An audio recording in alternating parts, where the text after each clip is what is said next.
Throughout my coverage of the 2020 BLM protests and riots, I repeatedly engaged with my friends on the right side of the political spectrum and implored for them to stand up for the First Amendment rights for those who were protesting police brutality. Needless to say, my efforts were met with a certain level of resistance and even hostility. Consequently, my message went mostly unheeded by my friends in the MAGA movement, while my friends on the left applauded my work.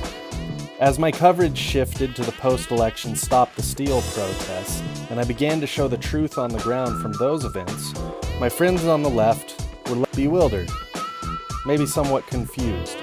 Nevertheless, I persisted. In the aftermath of my coverage of the events at the Capitol on January 6th, that confusion turned to vitriol. And after I was arrested in April 2021, many of these same people inexplicably chose to use the defamatory and demonstrably false accusations that were made by the mainstream corporate media. Insurrectionist, they said, like a pack of trained parrots. Meanwhile, dipsticks from the right continued to say that everybody who was at the Capitol on January 6th was Antifa. My eye rolls were abundant.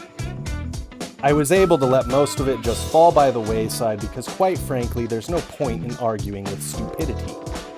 As I've continued to investigate the events of January 6th, I repeatedly find myself in a situation where people from both the left and the right choose to spew their chosen propaganda at me like it has any effect on what I do, as though it will somehow dissuade me from speaking the unequivocal facts of the day. To the manipulated, I really don't give a rat's ass what your news told you, because 99% of it is just bullshit that's being used to manipulate your emotions and encourage division in this country.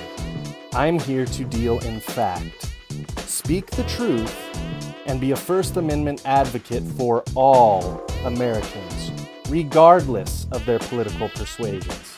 Here's a little advice. Start listening to the independent journalists who were there on the ground and let go of your fake news narratives. We are running out of opportunities to preserve our Constitution.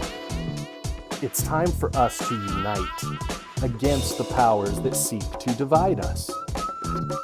It's time for us to be the people.